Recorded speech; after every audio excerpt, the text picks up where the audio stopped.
La ciudad de Beirut vuelve a temblar otro día más, no ahora por un temblor natural. Es uno de los peores bombardeos que ha dejado una estela de destrucción en uno de los barrios, por cierto, más poblados de la capital libanesa. Hablamos de los suburbios del sur de Beirut. Son zonas densamente pobladas, donde transitan todos los días en esa enorme metrópoli. Imagínense ustedes la Ciudad de México, familias, niños, mujeres, hombres, trabajadores, y en medio de eso cae una lluvia de dinamita del cielo que desata un verdadero infierno, una zona densamente habitada que pues evidentemente es conocida por ser un bastión de Hezbollah, que es una explosión que ya ha sacudido edificios, calles y que sobre todo ya también perturbó la tranquilidad de los ciudadanos que no tienen ningún involucramiento en este conflicto. Y no hablamos de cualquier explosión. Esta vez el ejército israelí ha llevado a cabo un ataque que no solamente impactó en lo físico, sino que ya cruzó una línea roja enorme en este conflicto que desde hacía tiempo pues se había intensificado, pero hoy podremos ya confirmar que adquiere un nuevo nivel. Miren, antes de ver nuestra cápsula que nos han preparado nuestros amigos desde el lugar de los hechos, nuestros corresponsales amigos de AFP,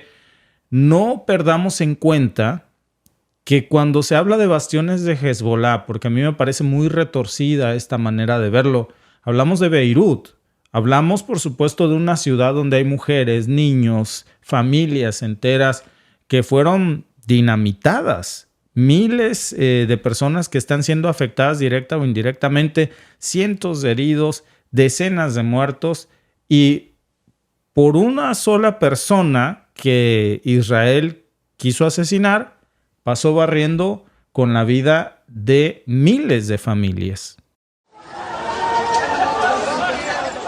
Bombardeo israelí en Líbano contra un bastión de Hezbollah. Una fuente cercana al movimiento proiraní afirmó el viernes que Ibrahim Akil, jefe de la unidad de élite Al-Radwan, murió en el ataque, llevado a cabo en un suburbio de la capital Beirut. El Ministerio de Salud informó que alrededor de una decena de personas murieron y más de medio centenar resultaron heridas. El ejército israelí informó que llevó a cabo un bombardeo selectivo tras una intensificación de los duelos de artillería con Hezbollah en la frontera con Líbano. Israel afirma que la milicia chiita lanzó el viernes 140 cohetes hacia su territorio, después de que el ejército lanzara cientos de bombardeos contra posiciones de Hezbollah durante la noche. Aunque ambos bandos intercambian disparos casi a diario en la frontera, estos son los bombardeos más intensos desde que comenzaron los duelos de artillería con el inicio del conflicto en Gaza hace casi un año. El líder del movimiento chiita, Hassan Nasrallah, había prometido represalias tras la explosión de aparatos de comunicación entre martes y miércoles. El primer ministro de Israel, Benjamín Netanyahu, aplazó su partida a Estados Unidos debido a la situación de seguridad en la frontera. La ONU, Estados Unidos y varias potencias hicieron un llamado a la moderación ante el temor a una escalada en Oriente Medio. Claro, incluso Washington hace un llamado a la moderación. Israel dice, alguien replicaba en el chat esto, yo no sé qué puede ser más osado, sino si el hecho de pensar que somos tan tontos para pensar que este es un bombardeo selectivo o comprar esa versión. ¿Cómo puede haber un bombardeo selectivo en una zona densamente poblada? En la zona más densamente poblada de todo Líbano. Eso no es selectivo. Cuando cae una bomba, y ustedes vieron las imágenes, en medio de una metrópoli así, en medio de un lugar donde hay mercados, escuelas, gente transitando, por una persona, y asesinan a decenas, y permanentemente hieren o discapacitan a centenares, pues eso no es un bombardeo selectivo. En cuestión de unos cuantos minutos, se dirigió este ataque que iba contra un supuesto alto mando de Hezbollah, pero por eso no se puede justificar desbaratar el corazón de una ciudad. Y claro, lo que hemos visto en los últimos días son como tal esas imágenes que ustedes están viendo ahí, de hecho, de los Vipers destrozados y de cómo Israel plantó bombas en motocicletas, automóviles que iban por las calles, Vipers, sistemas de walkie-talkie, sistemas móviles de transporte de los ciudadanos. Esos son actos terroristas. Esos no son bombardeos selectivos. Tú nunca sabes por dónde va a ir caminando, por dónde va a ir transitando una motocicleta que lleva una bomba, un vehículo que lleva una bomba, estos walkie-talkies o beepers que llevan bombas y que están en medio de mercados, en medios de centros comerciales, incluso en escuelas. Ahí van ustedes ir viendo varias imágenes de los hechos que sucedieron en estos días. Y claro, pues ahora la pregunta que todos se hacen es ¿hasta dónde va a llegar esto? Incluso ya la ONU salió a decir que es gravísimo lo que Israel hizo porque son básicamente ataques que no están justificados. Son como tal ataques terroristas de Israel que deberían de preocuparnos a todos, amigos, porque la magnitud del poderío del sionismo ya... Hace rato veía yo una publicación que decía dejen de comprar iPhones porque hoy salió el nuevo modelo del iPhone y decían dejemos de confiar en este tipo de tecnologías que nos van a hacer explotar cuando pues, nos salgamos del huacal. Sonaría como una película de ciencia ficción, pero acaba de suceder. Estas empresas occidentales que están detrás de la fabricación de una amplia gama de productos, llámense motocicletas, vehículos, dispositivos inteligentes, celulares, etcétera, sistemas de comunicación, que las baterías de esos sistemas en realidad son bombas que se pueden activar en cualquier momento de forma indiscriminada, es preocupante porque estamos hablando de que esos dispositivos que bien pueden estar en Líbano, fácilmente una persona va al Líbano, las exporta, las importa, la compra ahí y se regresa a su país de origen o simplemente el mismo fabricante distribuye por toda la humanidad. Y ahí tenemos una bomba de tiempo en nuestros bolsillos, en nuestros hogares esperando ser activados. Es malvado. Estamos al borde, regresando al tema de Israel y Hezbollah y Líbano, porque esto fue lo que desencadenó uno de los primeros escenarios en donde Hezbollah dijo que era un golpe duro y que prometían una respuesta letal. Pero esa provocación ya terminó escalando en algo en donde el mismo Washington sale hoy preocupado a pedir moderación y a de alguna manera manifestarse en contra de estos ataques, porque mientras los informes se van confirmando y el caos en las calles de Beirut crece, nadie puede defender esto. Digo, alguno que otro fanático o por supuesto las personas que los ordenan este tipo de ataques, pero ni siquiera públicamente Washington está defendiendo o apoyando estos ataques. La ONU tampoco. Nadie ya está a favor de esto porque es una escalada que se va a salir de control. Miren, en solo 11 meses estas tensiones entre Israel y Hezbollah han aumentado a niveles sumamente preocupantes. Y este ataque podría ya marcar un capítulo, digamos, oscuro en la historia de un conflicto que parece que nunca se acaba. Y es muy difícil no preguntarse en estos casos si estamos presenciando el inicio ya en estos momentos de una guerra total en el Líbano, porque antier Israel dijo que ampliaba los límites de la guerra a su frontera con Líbano. Oficialmente Israel ya dijo que la guerra se amplía al Líbano.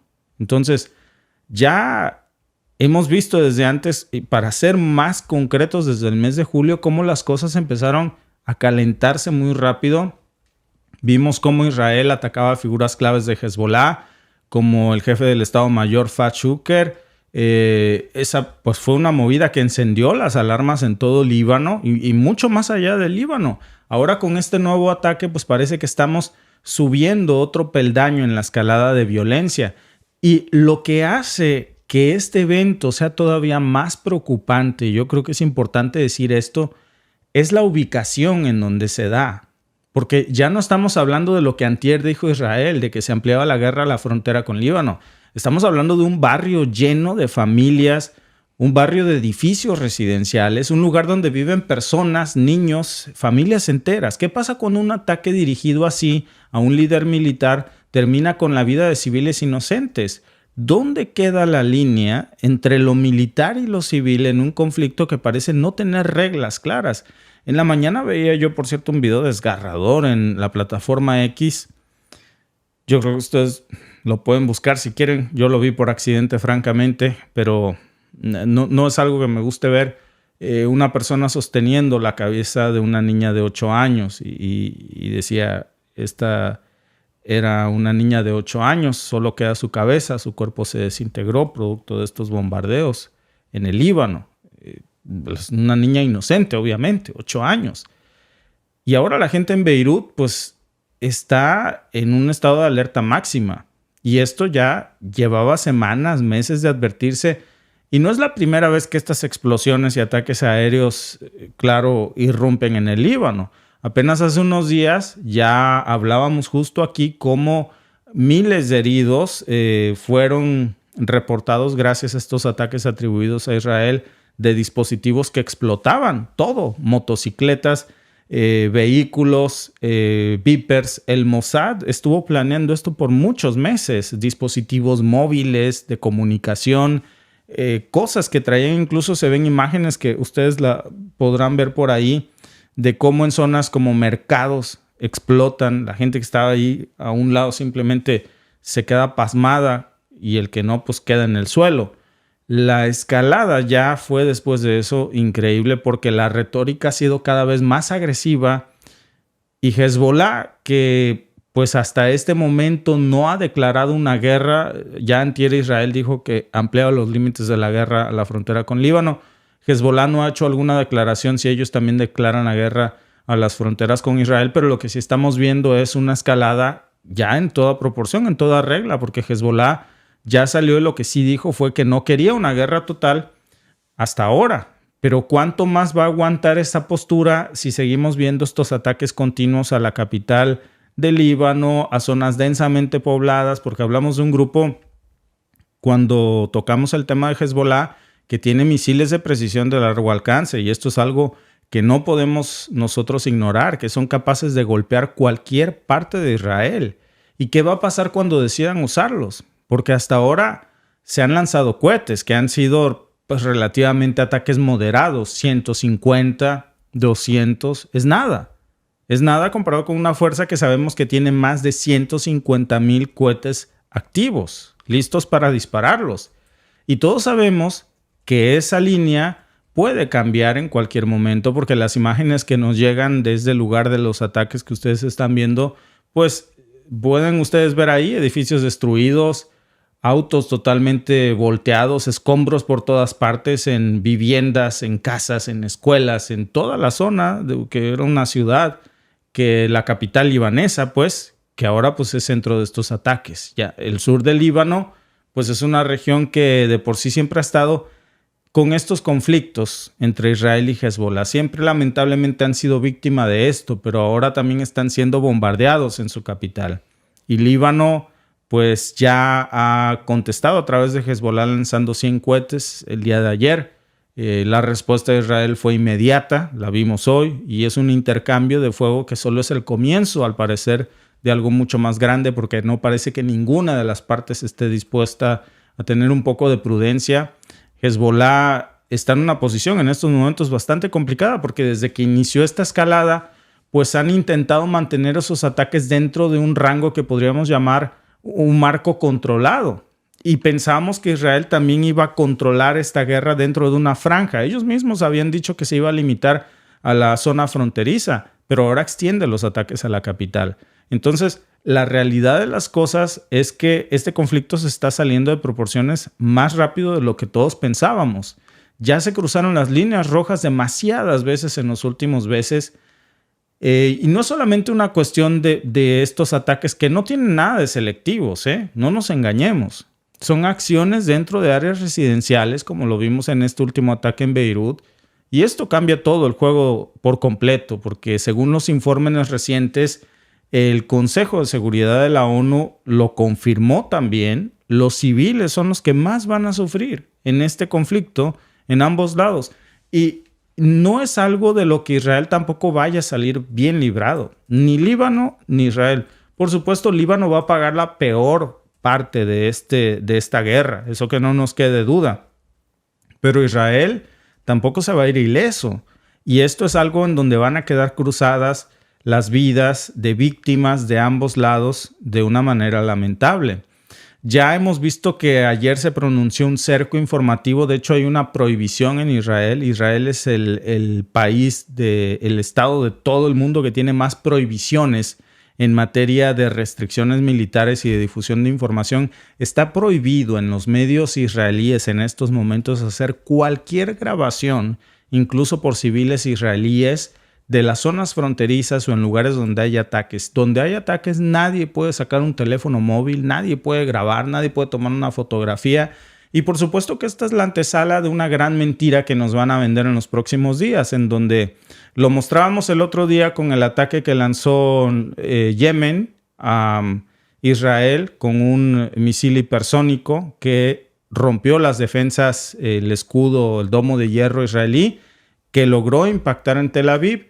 Y The Guardian y casi todos los medios de comunicación ponían fotos y básicamente decían que cayó en el monte, cuando las imágenes que se estaban divulgando del lado árabe eran las imágenes en donde el cohete impactaba en un puente y en una gran zona del objetivo militar al que se había dirigido.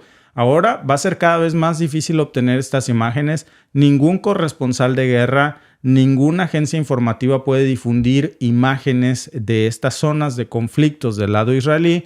Y entonces ya se ve venir una especie de propaganda en donde los daños al Líbano se van a maximizar en los medios de comunicación y cualquier contraataque de Líbano a Israel se va a negar. Es una cuestión de cuidar las formas, de cuidar la apariencia de Israel, de que no pase lo que está pasando, por ejemplo, en Rusia en estos momentos, que en los últimos días hemos visto una campaña, no solamente con las incursiones de la OTAN a través de Ucrania en suelo ruso, sino también de dañar la imagen o la reputación militar de ese país, de Rusia. Es un error que Israel parece que no está dispuesto a repetir ni a cometer. Por eso este cerco, para cuidar la imagen de una potencia militar que es inquebrantable. Pero la verdad es que va a haber víctimas y esas víctimas van a ser civiles y es desastroso el daño que va a haber de ambos lados.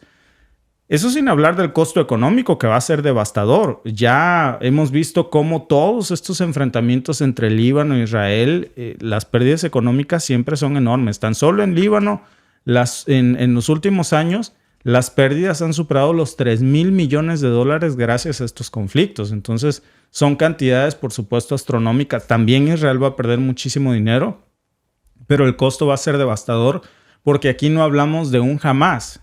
Hezbollah es muy diferente. Hezbollah tiene milicias muy bien preparadas, altamente entrenadas. También tiene un apoyo muy importante de Irán y sus aliados, porque para Irán es muy importante sostener y apoyar la presencia de Hezbollah en la zona, porque es como un equilibrio de poder para ellos del Medio Oriente. Sin Hezbollah, Israel no tiene quien lo pare.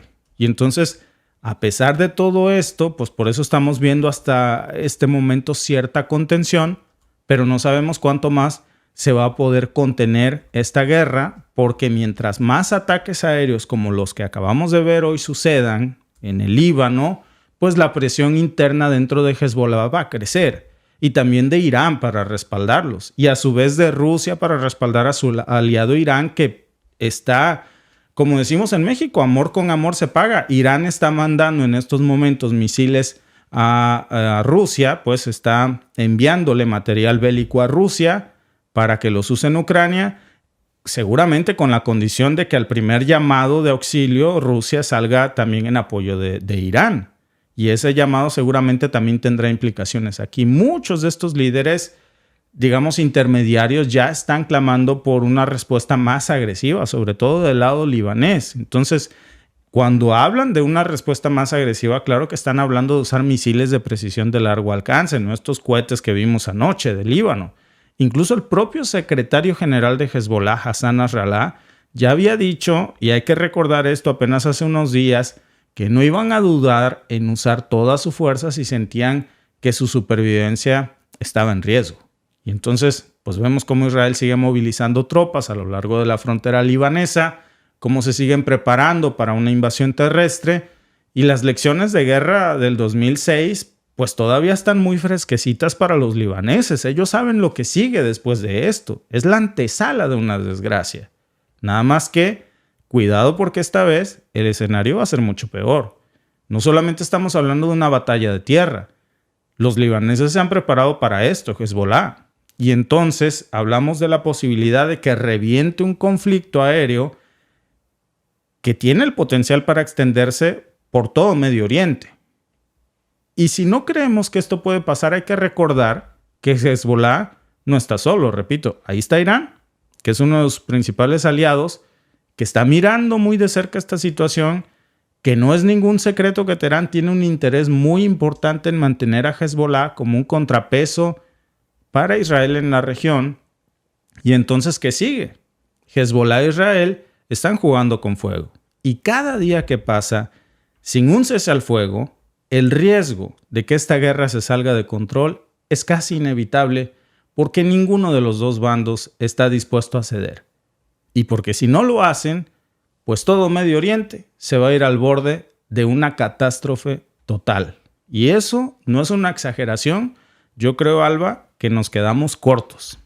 Sí, nos quedamos muy cortos. Y cuando ahorita en los comentarios, ¿no? Que leía mucho, yo creo que hay que leer un poquito más y analizar, porque las bombas no son selectivas. Cuando una bomba estalla, no solo muere un terrorista de Hezbollah o un terrorista de Hamas, mueren todos los que están a su alrededor. Y todos los que están a su alrededor no necesariamente son terroristas. Su pecado fue estar en ese lugar y en ese país, en el Líbano. No todos los libaneses son de Hezbollah, como no todos los palestinos son miembros de Hamas. Y recapitulando, ¿quiénes crearon estos grupos? Los creó el Mossad, que es el grupo de inteligencia, digamos, es la CIA de Israel, el Mossad. El Mossad fue quien creó a Hezbollah, quien le dio el entrenamiento y luego no siguió sus órdenes y se le salió de control, como también se le salió de control Hamas. Entonces, estos dos grupos paramilitares o terroristas, como los quieran llamar, no son ejércitos, no tienen la capacidad que tiene Israel, que tiene un ejército. Entonces, decir que los bombardeos fueron selectivos es como decir que la bomba solo decidió matar a una gente y a la demás nada más la asustó. Eso no pasa. Mira, es como una bala. Es como cuando pasó el 7 de octubre. Claro. Cuando Hamas atacó a Israel, no fueron bombardeos selectivos que solo mataran a militares israelíes. ¿Cuántas personas inocentes no murieron en ese ataque? 1,700. 1,700 personas inocentes que no la debían y no la temían. Su único problema fue estar del otro lado, Ahora, de Alba, ser israelíes. Mira el poderío enorme del Mossad. Mira el poder inmenso de Israel. Pudo convertir dispositivos de telecomunicaciones en bombas, teléfonos móviles, dispositivos de comunicación, motocicletas, vehículos, interceptar, saber qué miembros del Hezbollah usaban Vipers, dárselos con explosivos. Claro. ¿Tú crees que no sabían que lo del 7 de octubre iba a ocurrir? Claro que nadie que se sabían. enteró, que no dijeron, oye, como que están juntando 15,000 cohetes. No, hombre, déjalos, es normal, es para el 5 de mayo. Dices tú, no sabían y estaban transmitiendo en vivo varios reporteros. Eso fue un montaje. Luego, el ataque fue real. No, los muertos fueron reales. El montaje de... Me sorprendí. Nada más faltó un video de Netanyahu reacciona, ¿no? Sí, no, ay, porque... mira, me tomaron por sorpresa. Tomar por sorpresa y Mossad no van juntos. No, por supuesto que no. Y luego, tomar por sorpresa el Mossad, como dices, y la tecnología que tiene Israel, porque podemos o no estar de acuerdo con Netanyahu, que Netanyahu no es todo el pueblo de Israel, pero la tecnología que tiene Israel como país no es menor. Es un país que desarrolla muchísima tecnología para muchísimos campos, no nada más para el ejército, para la guerra. Desarrollan muchísima tecnología, son un país que desarrolla mucha tecnología.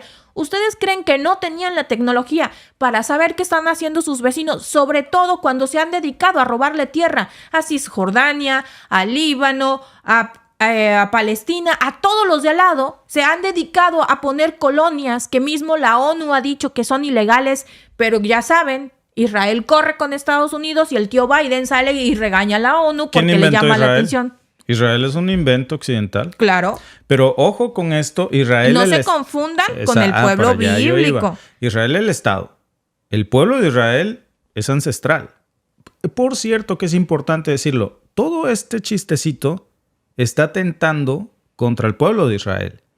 No hay en estos momentos, me atrevería yo a decir, un gobierno más antisemita que el de Netanyahu contra el propio pueblo israelí. Sí. Los está obligando. ¿Saben qué está haciendo? Y nadie habla de esto. De veras que todo el mundo, no falta el que no tomó ácido fólico, que se desgasta en los comentarios diciendo Dios bendiga al pueblo de Israel y esta guerra. Un contrasentido total. Los judíos no pueden empuñar armas.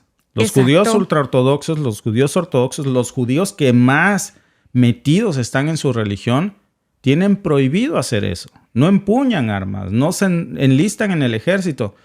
Pues por estas guerras el gobierno de Netanyahu está obligando a los judíos ultraortodoxos y ortodoxos a contradecir sus principios religiosos y los está llevando por la fuerza a enlistarlos como reservistas en el ejército. De hecho, hay cientos de videos que ustedes pueden encontrar. Eso es en contra de su fe y su religión. Sí, y que se supone que contra eso nadie puede ir. Contra tu religión y tus creencias nadie puede ir. Se supone, excepto Netanyahu. Pero hay videos en las redes sociales en las que ustedes pueden ver a ciudadanos israelíes tirándose al piso, hombres, niños, tirándose al piso para que los tanques de guerra y los tanques que llevan el ejército y todo, que va a pasar a Palestina para seguir la demolición y esta guerra, se tiran al piso para evitar que ellos pasen y los están agarrando los soldados, mismos soldados israelíes, de los pelos y los están golpeando y los están quitando porque les estorban. Sí. Realmente ellos no están siguiendo lo que están estudiando, porque los judíos ultraortodoxos son los que más estudian la Torá. Son los que están todo el tiempo estudiando y esto, para ellos la guerra no está permitida. El asesinato muchísimo menos. Pero vemos otro grupo que no podemos decir que son del mismo, que son los sionistas, que son los que están apoyando a Netanyahu. Que muchos de ellos la Torá les va y le viene. Exacto, ni siquiera religiosos son. O sea, son judíos porque provienen de una madre judía, pero no están ni siquiera cerca de practicar el judaísmo. Sí, no lo practican. No lo practican. Al contrario, están intentando quebrar a los que profesan la fe, a contradecir su fe, obligándolos a enlistarse en el ejército. Y mis respetos para esas personas porque se botan al suelo, se los llevan arrastrando para reclutarlos y ellos no se inmutan. Yo no creo, en estos momentos por supuesto deben estar siendo castigados, víctimas de malos tratos porque se están negando a empuñar las armas, porque es parte de su creencia religiosa y uno tiene que respetarlo. El mundo está callado. ¿Saben por qué está callado de esto? Por el sionismo, porque las imágenes son innegables y están en X. Todos tenemos ejemplos muy claros, miren, y lo sabemos. Un testigo de Jehová no puede aceptar transfusiones de sangre. No se puede enlistar en el ejército. Que estoy a favor, que estoy en contra, es su fe religiosa y hay que respetarla. ¿Por qué no respetamos la fe religiosa de los judíos? ¿Y por qué los están obligando a enlistarse en el ejército cuando su fe les prohíbe hacer esto? Alguien decía en los comentarios, yo no creo que Dios apoye genocidas. Pues ellos lo saben y por supuesto que ellos creen en un Dios de paz, creen en que el mundo cambie, en que el reinado de fe venga a traer paz, no creen en instaurar la guerra. Es lo que estamos viendo hoy aquí lamentablemente, Alba. La encuesta de la noche, ¿crees que Israel ha cruzado una línea roja con sus ataques? Las opciones son sí, es una provocación, no, es una defensa legítima o ambas partes son responsables. Así es. Y vamos a ver qué dicen. Vamos a leer aquí algunos de los comentarios. Dice nuestra amiga Lourdes Rodríguez: a Egipto solo que ellos en su guerra recuperaron el monte Sinaí y siempre tienen soldados ahí porque si no se meten y pretenden que los palestinos se vayan ahí. Sí, es una tierra que tiene muchos problemas. De hecho, si ustedes recuerdan, el Estado de Israel se creó ahí porque le quitaron ese pedazo a Palestina después de la Segunda Guerra Mundial. Entonces decidieron que Palestina ahora sí que compartiera territorio y le pusieron la colonia de Israel y desde entonces vienen los problemas. Entonces, si ustedes analizan, el país de Israel es nuevo, es muy, muy reciente. Tomó el nombre del país, del pueblo bíblico de Dios, pero no son lo mismo. Entonces no hay que confundirnos en ese, porque veo que hay muchísima confusión. Escuchan Israel y creen que es el pueblo bíblico y no tienen nada que ver el pueblo bíblico con este. Entonces ahí hay que tener mucho cuidado. Ahora, Alba, en esto de que de veras que es increíble, y cuando se crea el Estado de Israel, no se reconoce a Palestina como un Estado. Entonces, exacto, la pregunta es, Si no es un estado Palestina, entonces ¿qué es? Y dicen que es un territorio ocupado. O sea, las personas que no quieren reconocer al Estado palestino es porque sostienen que es un territorio ocupado. ¿Ocupado por quién? Si ellos estaban ahí ancestralmente junto con los judíos. Claro. O sea, estas culturas han convergido ahí ancestralmente. Antes la población no era tan grande y todos cabían. Por supuesto, no éramos tantos seres humanos y ahí no convivían éramos 8,000 millones. No éramos 8,000 millones. Entonces no puedes reconocer a uno y a otro no. Dice nuestra amiga Cristina Vergara, Víctor y Alba, judíos aún están esperando el Mesías, ¿sí? Sí, ellos por aún están esperando el Mesías. Curioso que lo digas porque la mayoría de los judíos ultraortodoxos no creen en Jesucristo. No. De hecho, ellos no creen en Jesucristo. No, no creen que pregúntame cómo. Bueno, mejor no lo digo. Exacto, ellos no creen en Jesucristo. Los musulmanes no creen que Jesucristo es el Mesías. Ellos creen que es un profeta. Lo reconocen como un profeta muy importante dentro del Islam. Ellos sí lo reconocen, pero como profeta. Y los judíos no lo reconocen como Mesías. Ellos aún lo están esperando. De hecho, que dicen, no, es que esto está escrito en las Escrituras. Los judíos no reconocen la Biblia. Entonces, desde ahí hay que ver en qué escrituras están. Sí, fíjate que es importante Yo el otro día estaba platicando, tenemos unos amigos que son judíos y por cierto, ven nuestros videos y por cierto nos apoyan y nos escriben y es increíble la versión que ellos traen porque ellos, por supuesto, son judíos, hijos de judíos, descendencia judía de toda la vida, emigraron a Canadá, pero pues no son sionistas. Entonces quieren que esta guerra se acabe. Ellos no creen en las guerras, creen en un mundo de paz. Y respetuoso, pero el enfoque que tienen ellos creen en la Torá, creen en el Pentateuco. De ahí para adelante, pues es una adecuación occidental, ¿no? Del romanismo que ellos dicen, por su forma de creer, que no la reconocen en todo este momento en donde Roma, que tenía una ocupación en esos momentos, el romanismo hace suyo el cristianismo, el judaísmo no reconoce al cristianismo en esa versión y se separan. Entonces Roma utiliza, según lo que dicen ellos, al cristianismo, construye una iglesia, a través de esa iglesia comienzan la conquista de muchos territorios, pero tampoco es muy diferente de ninguna otra religión. Realmente en el transcurso del desarrollo de la historia, las religiones y las conquistas territoriales han ido muy de la mano. Bueno, enos aquí. Hoy la gran discusión en todo esto de conquistas de territorios es que esto me pertenece. Porque lo dice mi libro sagrado, el mío también lo dice. Pero también eso se ha usado en distintas religiones del mundo para conquistar territorios por medio de la religión. Exacto, lo decíamos. Y justo en México acaba de pasar la independencia de México. ¿Y qué se utilizó?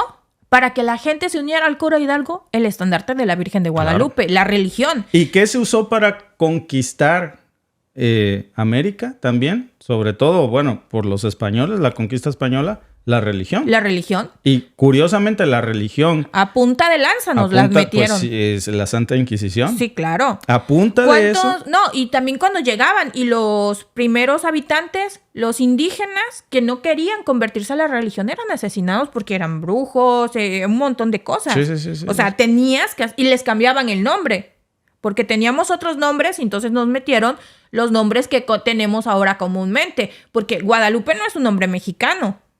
Entonces, son los nombres que nos metieron con la colonización. Con la colonización. Es la misma religión también la que posteriormente nos libera. Fíjense, libera es la palabra. Sí. Se los comentaba yo en alguna ocasión, ¿no? Que las primeras monedas que se acuñaron en el México independiente, después de que termina el proceso de la independencia de México, las primeras monedas tenían a la imagen de la Virgen de Guadalupe. Y tenían una leyenda en latín que decía non fecita litera omnis nationem. Ninguna persona, nadie había hecho algo semejante por una nación, como la Virgen de Guadalupe. ¿Qué hizo? Liberó a México. Porque sin el estandarte de la Virgen, la gente no se hubiera sumado. Es el poder de las religiones. El poder de las religiones es algo incuestionable, pero que también da muchos dolores de cabeza en la humanidad. Véanos en Medio Oriente, si no es así, y las discusiones tan acaloradas que siempre se forman. Sí. ¿Crees que Israel ha cruzado la línea roja con sus ataques? El 71% cree que sí, que es una provocación. El 15% cree que no, que es una defensa legítima. Y el 14% cree que ambas partes son responsables.